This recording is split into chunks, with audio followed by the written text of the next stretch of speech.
Voltamos com o nosso Tome Ciência, estamos discutindo a água nossa de cada dia. E aqui temos a presença do Luiz Edmundo Costa Leite, subsecretário estadual de Ciência e Tecnologia do Rio de Janeiro, o Paulo Canedo, que coordena o Laboratório de Hidrologia da COP, da UFRJ, a Romilda Lemos, professora de Gestão Ambiental na FAETEC, e o Humberto Albuquerque, que é presidente da ABAS, as Águas Subterrâneas, mas também lá da CPRM.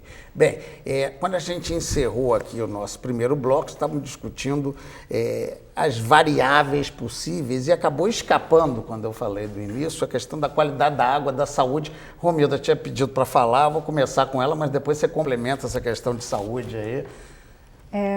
Não, eu gostaria de falar porque a gente tem aquela ideia de que o homem pode conseguir a qualidade total, né? Pode poluir o suficiente, depois ele vai limpar aquela água toda, né? E isso não é realidade, atualmente isso não é realidade, né? A técnica, né? A evolução da técnica não acompanhou realmente a poluição que a gente está lançando no ambiente. Existe uma série de micropoluentes que não conseguem ser retirados da água assim com tanta facilidade ou sem um custo muito elevado, né? E aí fica difícil realmente você correr atrás de prejuízo, né? O ideal é a gente controlar na fonte, né? Costuma até dizer que pelo fato do Brasil ter, eu acho que 16%, né, da água do mundo, a gente ficou meio que relaxado, toma banho com chuveiro ligado. Tem um pouco também de educação, claro. Porque né? mais que a quantidade, eu acho que a qualidade ainda é um problema pior ainda, né? Porque a quantidade já é problemática, né? Em algumas regiões, né, como o Nordeste, né, ainda já falta água, né? Em São Paulo a gente vê que tem que fazer racionamento de vez em quando, né? Porque é uma cidade muito grande. Mas a qualidade é um fator que agora está limitando muito mais o consumo, né? Deixa eu pegar essa questão da saúde só um pouquinho antes, Canedo.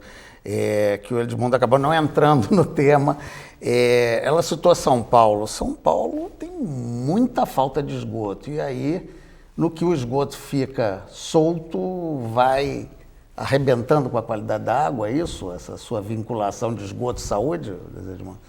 A água, ela é considerada um solvente universal, né? Quer dizer, a substância na qual o maior número de outras substâncias se dilui.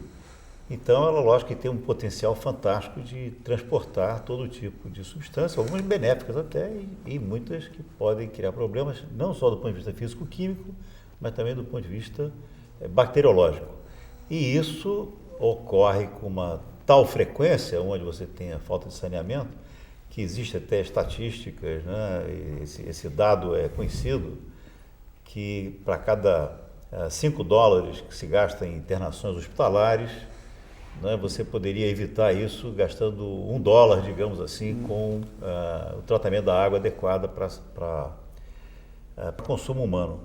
E aí vem até uma questão que, enfatizando o que disse a Romilda, que até o próprio tratamento ele pode trazer substâncias para a água, pelo processo de tratamento, como é o caso do tricloretano, que são substâncias potencialmente cancerígenas. Então, a gente pode achar que simplesmente uma filtração da água, ou eventualmente até uma ozonização, como muita gente gosta de ter em casa, um ozonizador, resolveu tudo, mas não resolve. E isso realmente é muito preocupante. Canedo, você tinha pedido a intervenção. Não, porque ambos estão falando, eu diria que o inimigo número 1 da água no mundo é a falta de saneamento. Não é o consumo excessivo, volumétrico, é o excesso de poluição. Tanto a poluição industrial, mas principalmente a poluição humana. Luiz Edmundo tocou no assunto do dinheiro do leito hospitalar. A estatística mundial mostra que quase a metade da ocupação dos leitos hospitalares são ocasionados por doenças de veiculação hídrica. Portanto, você poderia dobrar o número de hospitais no mundo se tivesse a água em condições adequadas. Quer dizer, no caso, dobrar o uso, né? Dobrar virtualmente.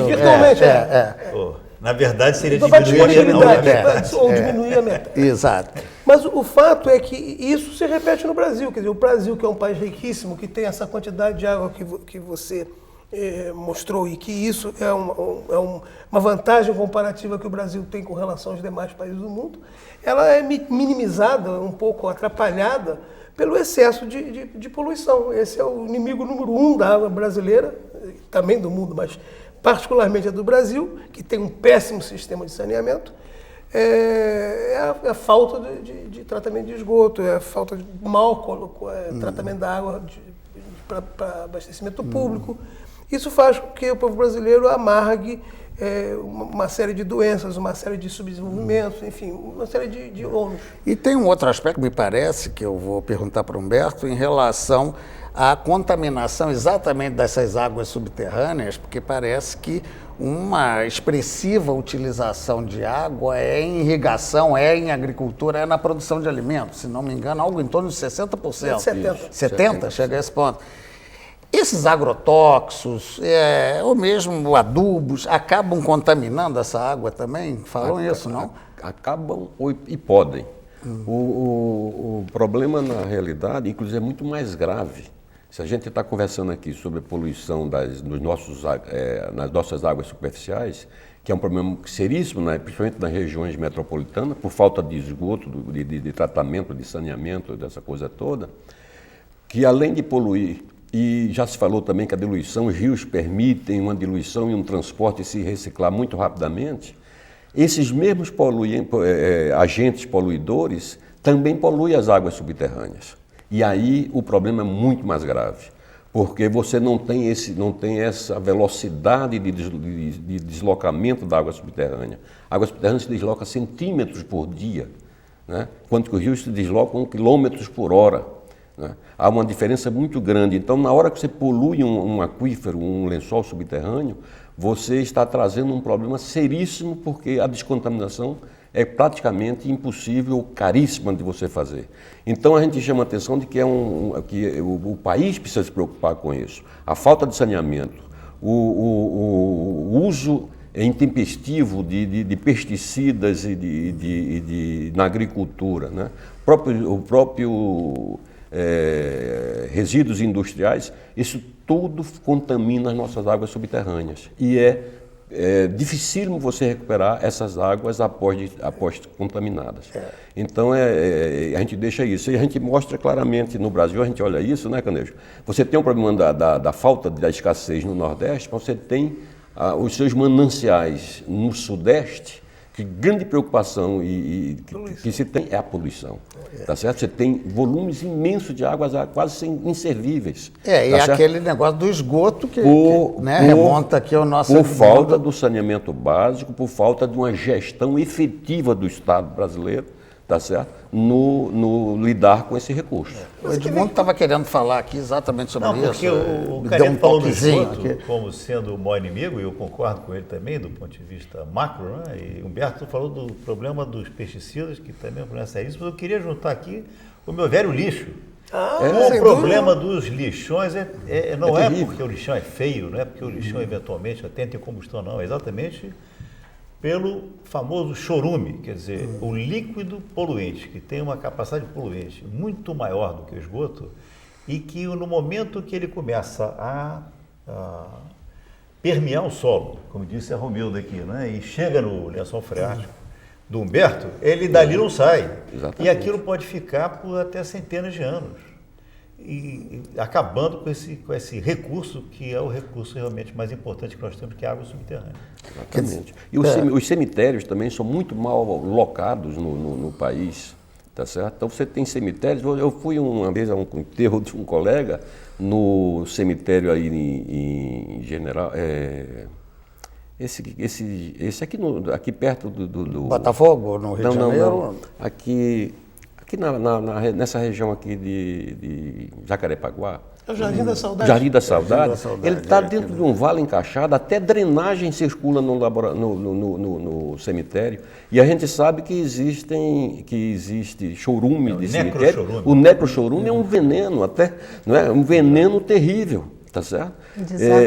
Quase sem antídoto, passa no cemitério, lateral, incrível como você coloca isso. Eu participei de uma discussão recente aqui em Vargem Grande, que também tinha uma iniciativa privada querendo montar um cemitério naquela região. E a associação de classe da Associação de Moradores nos convidou para conversar sobre se era factível você ter um cemitério naquela região. Na realidade, é criminoso você olhar, tá certo, um ambiente de vale no Rio de Janeiro, onde está encaixado os cemitérios.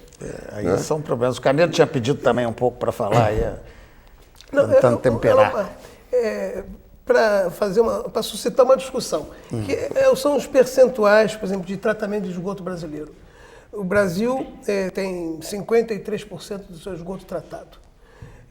Tem cerca de 85% da sua água tratada. E o tratamento de água brasileira, muitas pessoas entendem que 85% é um número grande. Eu só queria aproveitar o veículo, né, da televisão para mostrar o quão ruim é 85. Quer dizer, um país com P maiúsculo não fala nada inferior a 98. 98, a disputa de países sérios é 99,90 e quanto. Na segunda casa decimal. Essa qualidade que o Brasil está longe de alcançar, mas longe demais, coisa que alcançou na energia elétrica. E aí tem uma discussão que é super interessante. O país é o mesmo, a riqueza é a mesma, o povo é o mesmo, a consciência é a mesma, mas por alguma razão o Brasil deu maior prioridade à eletrificação. E aí nós temos, por exemplo, no Sudeste, 0,03% de desassistência. Ou seja, nós somos um país de P maiúsculo, 99,97% das moradias do Sudeste brasileiro têm atendimento energético. E o governo não está satisfeito com isso ainda. Tanto que o principal programa é a universalização. É a eletricidade para todos, luz para todos. Luz para todos. Luz para todos. Quer dizer, o governo tem 99,97% e não está satisfeito. Esse mesmo governo tem 53% e está de braços cruzados. 53 de esgoto. De esgoto. Não, mas não é mais, só para encerrar, antes de eu chamar intervalo, em São Paulo, diz que é grave a coisa, quer dizer, tem muitas áreas da grande São Paulo. Deixa eu botar, como é que eu diria, botar lenha na fogueira, não é mesmo? Depois a gente usa água para pagar. Não, mas é muito pior, eu acho, do que disse o Canedo, porque 53% tem coleta de esgoto, né? Coleta de esgoto. O tratamento de esgoto é muito menor. É muito menor. Agora, o pior não é nem isso ainda. Eu vou ousar aqui, exatamente, criar também uma certa polêmica, quem sabe, não com as pessoas que estão aqui, mas é o seguinte, quer dizer, se a gente dá, o tratamento seria, digamos, metade disso, olha, eu vou garantir que não tem nem isso. Não tem pelo seguinte, eu vou falar uma coisa aqui bem óbvia, no indicador. Se você tem tratamento de esgoto, você tem lodo. Se tem lodo, o lodo tem que ir para algum lugar. Você já viu algum aterro de lodo aqui no Rio de Janeiro, por exemplo? Você conhece algum lugar que recebe lodo de estação de tratamento de esgoto? Se não tem lodo, é porque não tem estação. Ou a estação existe e não funciona. Porque se funcionasse, o lodo tinha que ir para algum lugar.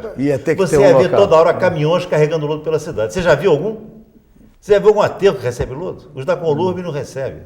E aí, para onde é que vai o lodo? Então, sinal que, sinceramente, há algo de podre no reino, não na Dinamarca, mas no reino brasileiro. Bem, então isso a gente vai tratar, aprofundar no próximo bloco, e um instantinho só que a gente volta já já.